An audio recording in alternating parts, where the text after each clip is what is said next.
आएंगे आपके पास, लेकिन सावलदान इस वक्त की बड़ी खबर दर्शकों को देना जरूरी है। पीओके के भिंबर में भारत का बड़ा ड्रोन हमला देखने को मिला। पीओके के भिंबर में भारत ने एक बार फिर से हमला किया है।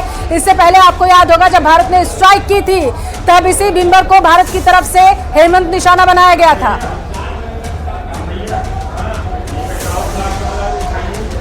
तो पीओके का ये वो इलाका है जहां पर जो है भारत की तरफ से बताया गया था कि आतंक को पनाह दी जाती है, आतंकियों को पनाह दी जाती है और यहाँ पर आतंक जो है वो फलता फूलता है और यहीं पर ट्रेनिंग दी जाती है। यहाँ पर ट्रेनिंग देने के बाद भारत में डिस्चार्ज कराई जाती है। हेमंत बिल्कुल बताइए। जी बिल्कुल पल्लवी, और इस वक्त की सबसे बड़ी खबर हम अपने दर्शकों को बता दें कि पीओके के भिंबर में जो है बड़ा धमाका हुआ है। ये कहा जा सकता है कि भारत की ओर से एक जवाबी कार्रवाई की गई है। मुंहतोड़ जवाब पाकिस्तान को उसकी करतूत का उसी की भाषा में देना शुरू हो गया है। पहले पेशावर, दहला और अब भिंबर का इलाका। और भिंबर का इलाका क्यों महत्वपूर्ण है ये सूद साहब अच्छी तरीके से हम सबको समझाएंगे। सूद साहब, क्यों इतना महत्वपूर्ण है भिंबर का इलाका जहां पर बड़ा धमाका हुआ है?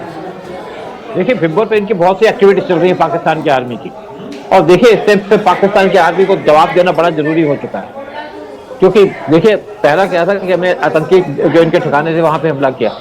दूसरा हमारा मेजर एक्शन था कि जब पाकिस्तान के डिफेंस सिस्टम को तोड़ना शुरू किया, क्योंकि अगर पाकिस्तान के डिफेंस सिस्टम नहीं होंगे यानी कि रडार नहीं होंगे तो पाकिस्तान बिल्कुल बेहाल हो जाएगा, और यही पाकिस्तान का हाल चल रहा है। मैं आपको एक और बात बता दूं कि 1971 वार के अंदर जब हमारे प्लेन जाते थे पाकिस्तान के अंदर है तो फिर हिंदुस्तान का राइट ऑफ रिटेलिएशन है अपने पास में, और वो मेरे को लगता है कि सुबह तक रिटेलिएट हो जाएगा। What do you have to say?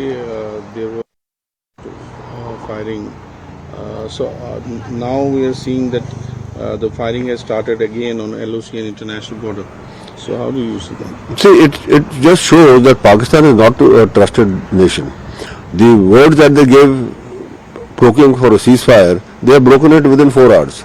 Now this shows that Pakistan is a nation which is not to be trusted at all, because it shows that there are rogue elements within the Pakistan army, or maybe even the General Munir, who is called as Mullah Munir, is not ready for this ceasefire. Now India has the right to retaliate, because this ceasefire has been broken right from Kashmir Valley right up till international border of Jammu till Sabha. और देखिए बयान आ रहे हैं, पाकिस्तान ने 11 जगहों पर cease fire जो है वो तोड़ा है और ये बड़ा अपडेट आप तक पहुंचाएंगे। एलओसी पर पाकिस्तान को करारा जवाब जो है भारतीय सेना देती हुई नजर आ रही, लेकिन इस बीच का जो सबसे बड़ा अपडेट है वो है कि 11 जगहों पर हेमंत पाकिस्तान ने सीज फायर का उल्लंघन किया। कि सबसे महत्वपूर्ण खबर अपने दर्शकों को हम बता दें, इस वक्त की सबसे बड़ी खबर है कि पाकिस्तान ने 11 जगहों पर सीज फायर का उल्लंघन किया है। खुलेआम पूरी दुनिया को ठेंगा दिखाया है। न केवल भारत के साथ सीज फायर का उल्लंघन हुआ है, बल्कि अमेरिका जैसी महाशक्ति को भी पाकिस्तान ने ठेंगा दिखा दिया। किस तरीके से पाकिस्तान अपनी करतूतों से बाज नहीं आ रहा है, और इस वक्त हम आपको बता दें कि भारत की तरफ से मुंहतोड़ जवाब दिया जा रहा है। चाहे वो भिंडर का इलाका हो या फिर पेशावर का इलाका हो, दहलते हुए नजर आ रहे हैं। चारों तरफ इंडियन आर्मी की तरफ से एक जबरदस्त जवाबी कार्रवाई इस वक्त दिखाई दे रही है पाकिस्तान पर। इस वक्त की सबसे बड़ी खबर अपने दर्शकों तक हम पहुंचा दें, सबसे बड़ी जानकारी पहुंचा दें। कुल 11 जगहों पर सीज फायर का उल्लंघन पाकिस्तान ने सरेआम किया है। वो अगर हम बात करें तो भारत की सीमा के भीतर पश्चिमी सीमा पर बाड़मेर, जैसलमेर, पोखरण का इलाका और बालोतरा का इलाका भी उसमें कुछ शामिल है। और इसके साथ साथ अगर हम बात करें तो जम्मू कश्मीर का पुंछ और कई तरह के इलाके, और साथ ही साथ वैष्णो देवी मंदिर की तरफ भी ड्रोन से हमला करने की कोशिश पल्लवी की गई।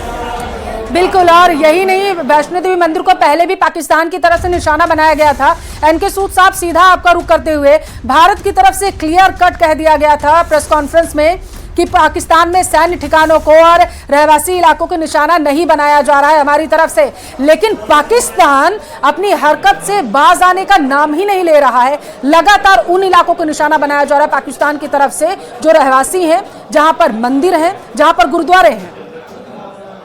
देखिए, पाकिस्तान शुरू से ऐसा करता रहा। आप 65 का वार ले लीजिएगा, सोमनाथ टेम्पल तक चले गई थी पाकिस्तान की नेवी, वहां पे बम्बार्डमेंट शुरू कर दी थी। पाकिस्तान हमारे जो रिलीजियस प्लेसेस है उनको अटैक करता है, हमेशा से, शुरू से पहले से। और देखिए, जब यहाँ पे इन्वेडर्स आते थे वो भी हमारे मंदिरों पे अटैक करते थे सबसे पहले। पाकिस्तान की वही मेंटेलिटी है, और पाकिस्तान सोचता है कि शायद अरबों की औलाद है, औलाद ये हिंदुस्तान की है, जिसको जब वहाँ पर खराबी करते रहे, और हर वक्त पंजाब के हर मौके के ऊपर इन्होंने कोई ऐसा मौका नहीं छोड़ा जहां पंजाब के लोगों को खराब करने की बात की जाए। सो पाकिस्तान से ऐसी बातों की उम्मीद रखी जा सकती है, पाकिस्तान से कोई प्यार की मोहब्बत की बात नहीं रखी जा सकती। वो जब भी मुंह खोलेंगे कोई ना कोई आग बरसाने वाली बात करेंगे। और इतने अगर वो सिखों के हितैषी हैं तो एक बात का जवाब दे दें कि जब पार्टीशन हुआ था 20 लाख सिख था वहां पर, 20 लाख सिखों में से आज वहां पर सिर्फ 8,000 सिख रह गए हैं। बाकी के सिख कहाँ गए? कन्वर्ट कर करके उनको ऊपर तहसीते डाल डाल के उनको वहां से भगा दिया गया या उनको कन्वर्ट कर दिया गया। सो ये इस तरीके की बात। माफ करिएगा इनके सूद साहब, बिल्कुल देखिए लोगों के पल्लवी, बयान आ लगातार रहे हैं, प्रतिक्रियाएं भी बिल्कुल। आ रही है। हम अपने दर्शकों तक वो तमाम प्रतिक्रियाएं बिल्कुल। भी पहुंचाते रहेंगे, लेकिन सबसे बड़ा सवाल सूद साहब ये है कि कोई 1, 2, 3, 4 जगहों से नहीं, पूरे हिंदुस्तान की सरजमी पर 11 जगहों से एलओसी पार करके सीज फायर का उल्लंघन पाकिस्तान की तरफ से किया गया है। हम आपसे चाहते हैं कि आखिरकार जब बात पूरी अमेरिका के मध्यस्थता में हुई थी, उसने अमेरिका की मध्यस्थता में अमेरिका से बात करने के बाद यह ऐलान किया था कि पूर्ण सीज फायर होगा, आंशिक नहीं। तब अब इस तरीके से खुलेआम सीज फायर का उल्लंघन करना, और इस पर अमेरिका का रिएक्शन क्या होना चाहिए आने वाले दिनों में? देखिए, अमेरिका के रिएक्शन के इंतजार है। उनकी इंसल्ट हुई है, उन्होंने मध्यस्थता की थी, मतलब पाकिस्तान के बीच में कोई आए ना, और अमेरिका की इस टाइम पे उसकी बात को इग्नोर करना बहुत बड़ा चैलेंज होगा पाकिस्तान के लिए। पाकिस्तान मिट जाएगा, क्योंकि आप देखिए अमेरिका इस टाइम पे अकेली सुपर पावर है वर्ल्ड के अंदर।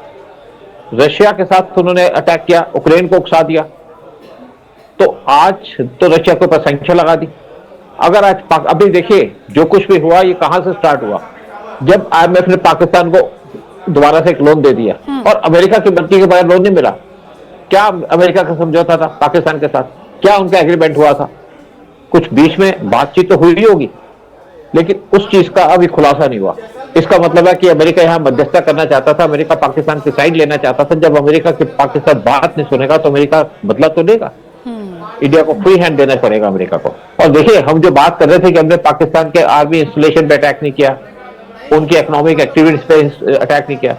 अटैक हमको करना पड़ेगा पाकिस्तान की आर्मी की बेसिस पे, और जो उनके जो असेट्स हैं, यानी कि जो उनके इकोनॉमिक असेट्स हैं, उन पे अटैक करना पड़ेगा। हम जब तक पाकिस्तान की इकोनॉमिक तरीके से और मिलिट्री तरीके से कमर नहीं तोड़ेंगे, इसका सोल्यूशन नहीं होगा पाकिस्तान का। जिस तरीके से उसने न केवल उल्लंघन किया है, उसने अमेरिका को भी भरोसा दिया था, अमेरिका का भी भरोसा तोड़ा, दुनिया का भरोसा तोड़ा। और मैं तो समझता हूं कि ट्रंप के साथ में पाकिस्तान ने विश्वासघात किया, ट्रंप की इज्जत भी उछाली है पाकिस्तान ने इस तरह का एक्ट करके। क्या ये एक्ट ऑफ वॉर है जैसा इंडियन गवर्नमेंट की तरफ से कहा गया था?